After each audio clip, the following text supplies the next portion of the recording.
इसके बाद स्टूडेंट्स आ जाती है एक्सरसाइज यूनिट नंबर 18 की। सबसे पहले मल्टीपल चॉइस क्वेश्चन हम देखते हैं। इसके अंदर क्वेश्चन नंबर 1 है, isotopes are atoms of same element with different. Isotopes की अगर डेफिनेशन आप लोगों को याद है तो वहाँ पे हमने बात की थी, जिनका एटॉमिक नंबर सेम होता है, एटॉमिक मास नंबर डिफरेंट होता है, उनको हम आइसोटोप्स कहते हैं। और इसके अंदर जो करेक्ट ऑप्शन होगा वो ए वाला होगा। इसके बाद क्वेश्चन नंबर 2 आ जाता है, one of the isotopes of uranium is 23892 you the number of neutrons in this isotope. Uranium 23892 दिया गया है, इसका न्यूट्रॉन नंबर फाइंड करना है। यहाँ पर अगर आप देखें तो नीचे 92 जो लिखा है ये इसका एटॉमिक नंबर है, और 238 इसका एटॉमिक मास नंबर है। दोनों का डिफरेंस लिया जाए तो उसका आंसर जो बनेगा वो हमारे पास 146 बनेगा।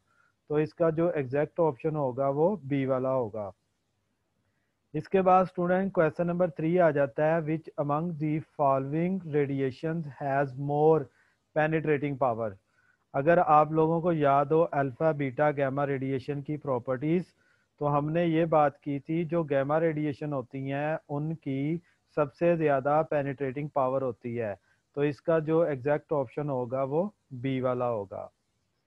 इसके बाद स्टूडेंट्स क्वेश्चन नंबर 4 आ जाता है, what happens to the atomic number of an element which emits one alpha particle। अगर वो अल्फा पार्टिकल को कोई एलिमेंट रिलीज करता है तो उसका एटॉमिक नंबर क्या होगा। अगर अल्फा डिके किसी बच्चे को याद है तो उसमें हमने ये बात की थी कि उसका जो एटॉमिक मास नंबर होता है वो 4 डिक्रीज होता है, और उसका एटॉमिक नंबर जो होता है वो 2 डिक्रीज कर जाता है। तो इसका जो एग्जैक्ट ऑप्शन बनेगा वो सी वाला होगा। इसके बाद स्टूडेंट्स क्वेश्चन नंबर 5 आ जाता है, दी half life of certain isotope is 1 day. एक आइसोटॉप है उसकी हाफ लाइफ 1 डे है, what is the quantity of the isotope after 2 days. 2 दिन बाद बतानी है कि उसकी क्वांटिटी कितनी रह जाएगी। तो एक दिन उसकी हाफ लाइफ होगी, सेकंड दिन इसकी अगर हम बात करें तो एक दिन इसकी हाफ लाइफ, अगर हम फर्स्ट हाफ लाइफ की बात करें स्टूडेंट 1/2, और उसके बाद सेकंड हाफ लाइफ की अगर हम बात करें तो 1/2, 1/2 मल्टीप्लाइड बाई 1/2, तो इसका जो आंसर बनेगा वो 1/4, इट मीन्स 1/4। स्टूडेंट इसके बाद क्वेश्चन नंबर 6 आ जाता है, व्हेन यूरेनियम 92 प्रोटॉन्स इजेक्ट से beta particles, how many protons will be in the remaining nucleus. इसमें से बीटा पार्टिकल्स इजेक्ट होते हैं, बताने हैं कि रिमेनिंग नंबर ऑफ प्रोटॉन्स जो है वो कितने हो गए। बीटा पार्टिकल्स या बीटा डिके की अगर हम बात करें तो वहाँ पे हमने ये बात की थी उसका एटॉमिक मास नंबर जो होता है वो सेम रहता है, जबकि एटॉमिक नंबर जो होता है वो 1 इंक्रीज कर जाता है। तो एग्जैक्ट ऑप्शन जो होगा इसका वो डी वाला होगा। इसके बाद स्टूडेंट्स क्वेश्चन नंबर 7 आ जाता है, release of energy by the sun is due to. हमने फिशन और फ्यूजन रिएक्शन को पढ़ा। फ्यूजन रिएक्शन में हमने ये बात की थी कि जो सन और स्टार में जो रिएक्शन होता है वो फ्यूजन होता है। तो इसका मतलब इसमें जो एग्जैक्ट ऑप्शन होगा वो बी वाला होगा, न्यूक्लियर फ्यूजन। इसके बाद स्टूडेंट क्वेश्चन नंबर 8 आ जाता है, when a heavy nucleus splits into 2 lighter nuclei the process would. अगर हम एक हैवी न्यूक्लियस को स्प्लिट कर देते हैं लाइटर न्यूक्लियाई में तो उससे क्या होगा, release nuclear energy, absorb nuclear energy, absorb chemical energy, release chemical energy. हम पढ़े हैं न्यूक्लियर रिएक्शन को, तो स्टूडेंट केमिकल एनर्जी वाला ऑप्शन तो नहीं बनेगा इसमें। एनर्जी हमने ये बात की थी 200 mega electron volt energy release होती है जब हमने यूरेनियम 235 की बात की। तो इसका मतलब इससे एनर्जी जो होगी वो रिलीज होगी। एग्जैक्ट ऑप्शन बनेगा इसका ए वाला। इसके बाद स्टूडेंट क्वेश्चन नंबर 9 आ जाता है, the reason carbon dating works is that plants and animals are such strong emitters of carbon 14। ये इसका ऑप्शन नहीं होगा, ये रॉन्ग है।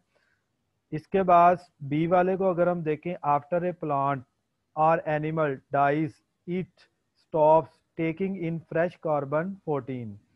अब हम यहाँ पे बात करें तो प्लांट और एनिमल, हमने ये बात की थी कि प्लांट जब डेड हो जाते हैं तो उसकी हाफ लाइफ के साथ हम कंपैरिजन करते हैं, जो कार्बन 14 होता है ना उसकी हाफ लाइफ के साथ हम कार्बन की जो हाफ लाइफ होती है 14 उससे हम कंपैरिजन करते हैं जो प्लांट डेड हो जाता है कि वो कितना पुराना है।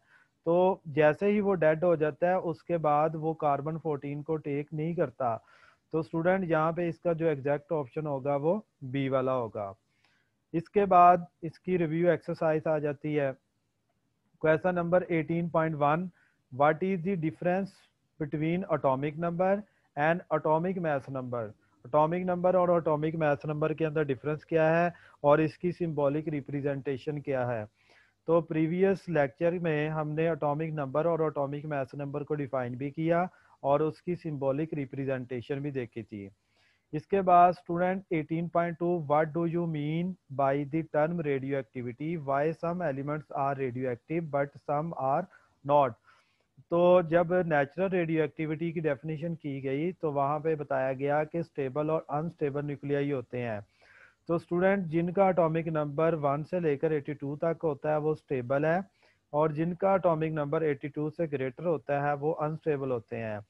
तो टर्म रेडियो एक्टिविटी, इसकी जो डेफिनेशन है ये भी प्रीवियस लेक्चर के अंदर बताई गई है।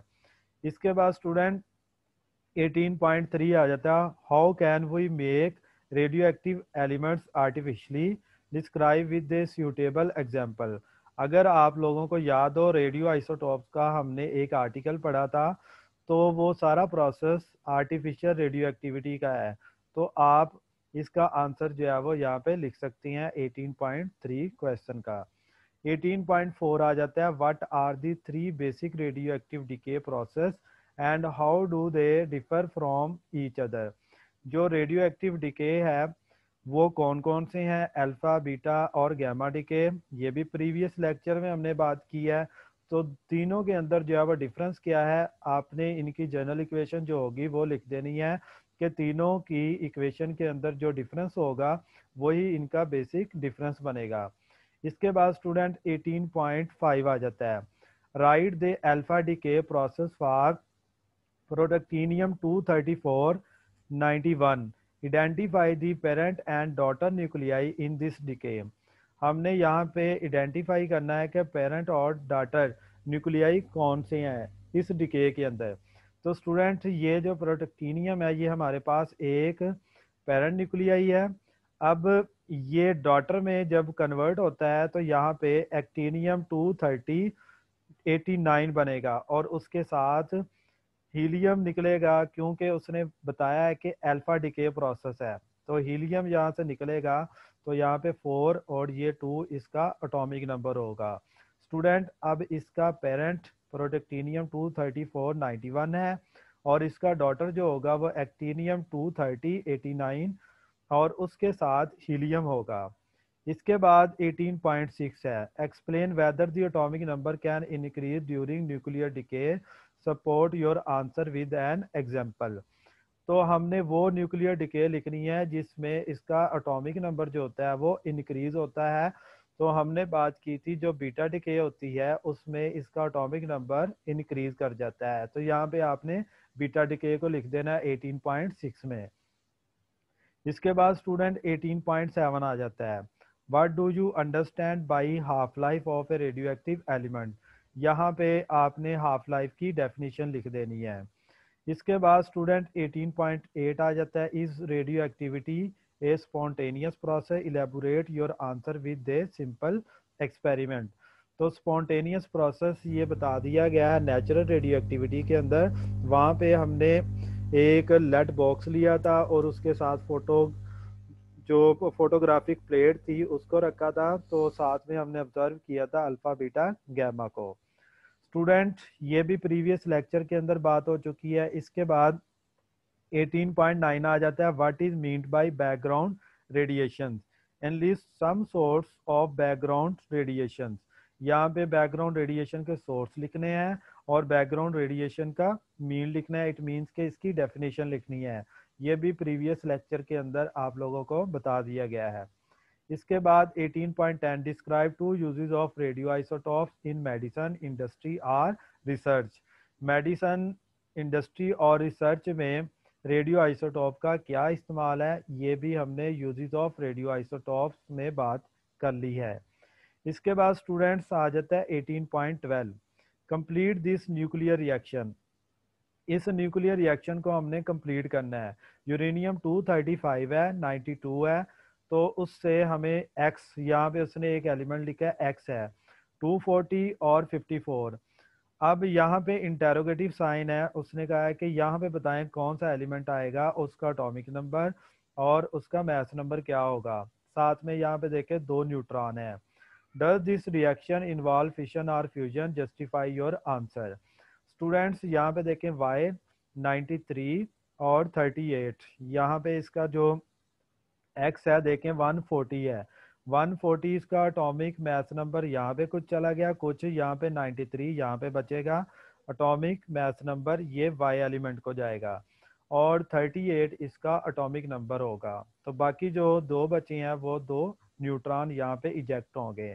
तो अगर आप लोगों को फिशन रिएक्शन याद है तो वहाँ पे हमने यूरेनियम 235 से आगे क्रिप्टॉन और बेरियम को देखा और साथ में 3 न्यूट्रॉन निकले थे।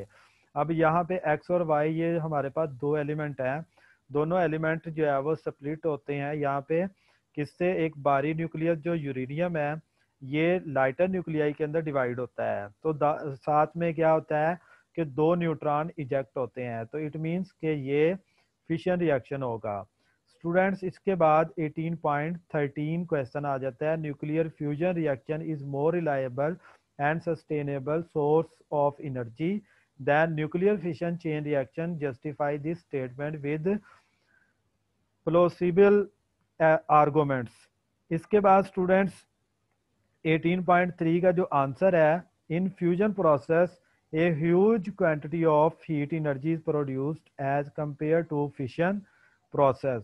One of the best example is that of sun, where fusion process is taking place for billions of years and we are receiving its result on the earth is the form of heat and light.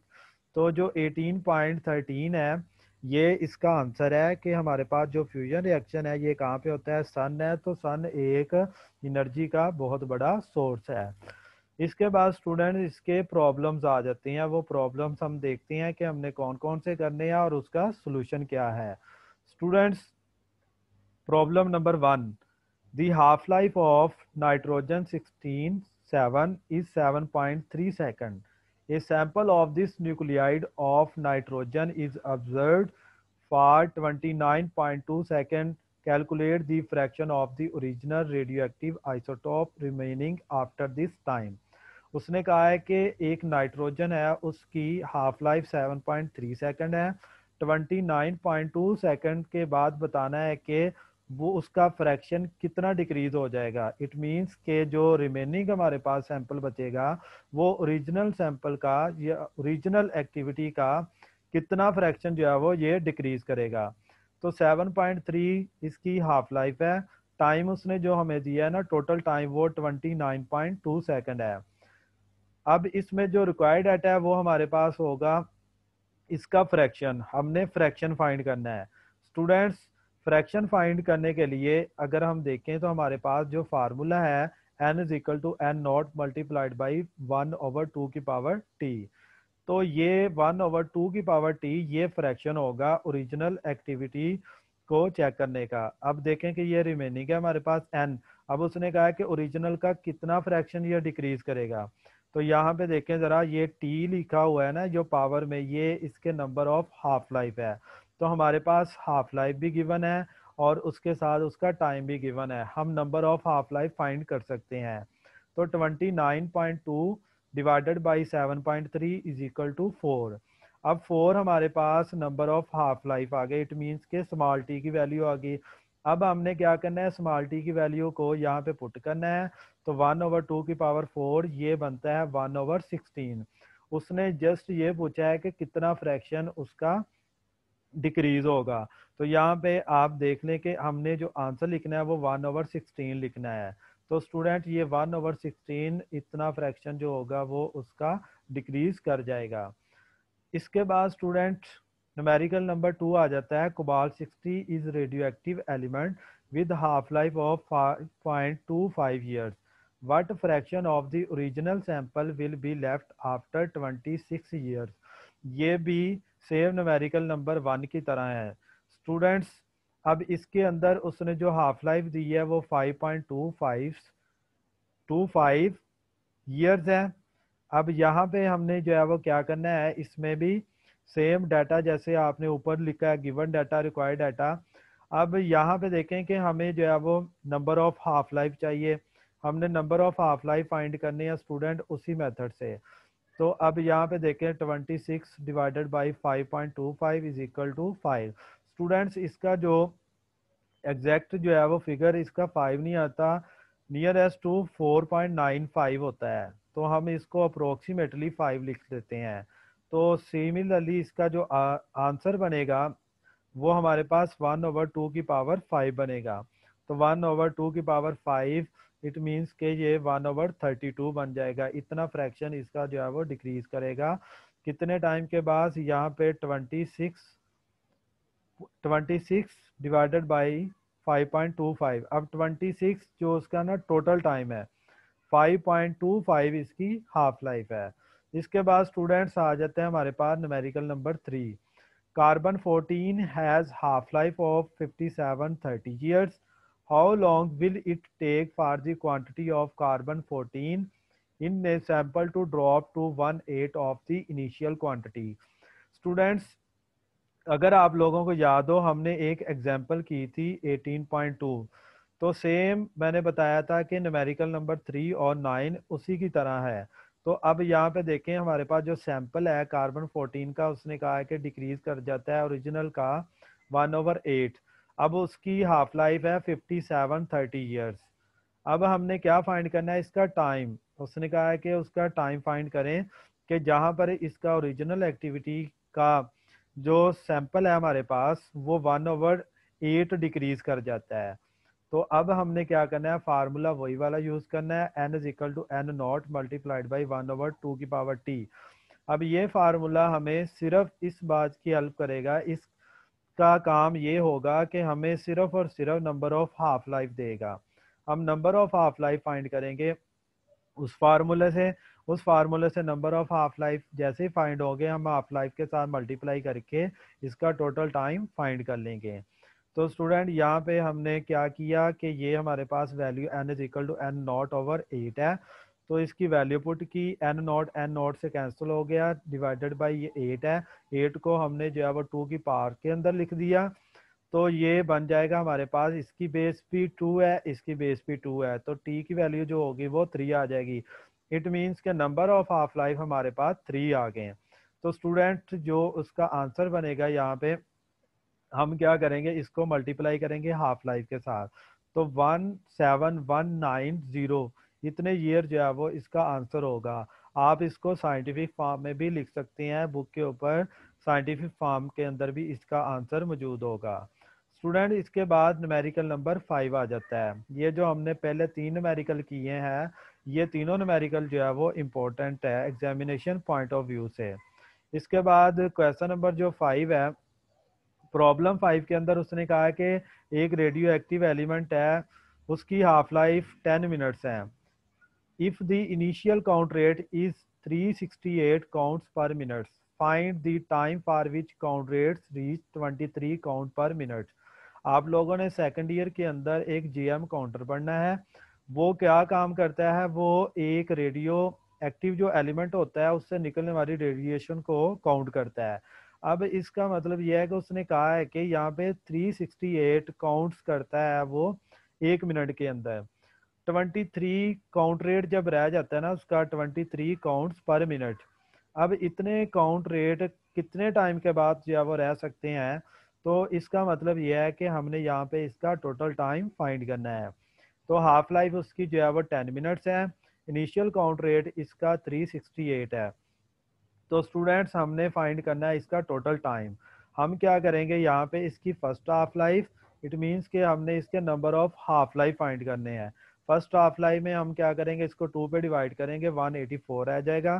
फिर हम 2 पे divide करेंगे 92 रह जाएगा। फिर हम 92 को divide करेंगे 2 पे, फिर 46 रह जाएगा।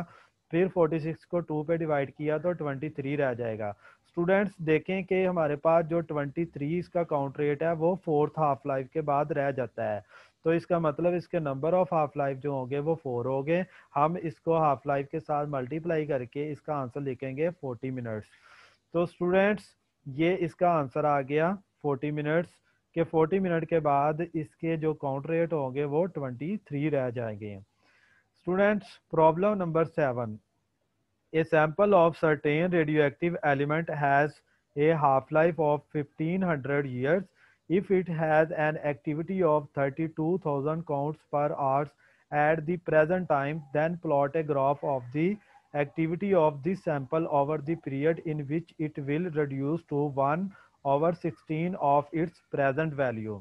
हमने ग्राफ जो है वो प्लॉट करना है कि 1500 इसकी हाफ लाइफ है और सैंपल का जो काउंट रेट है वो 32,000 है। तो स्टूडेंट हमने पीरियड और फ्रैक्शन के दरमियान इसका ग्राफ प्लॉट करना है। तो ये ग्राफ आप देखें, यहाँ पे हम यहाँ से स्टार्ट करते हैं। यहाँ पे इसका जो है वो फुल, इट मीन्स के इसके जो है वो ओरिजिनल एटम्स हैं। तो स्टूडेंट 1/2 इसका मतलब जहाँ पे आधे रह जाते हैं वो कितने हैं, 1500 उसने बोला है।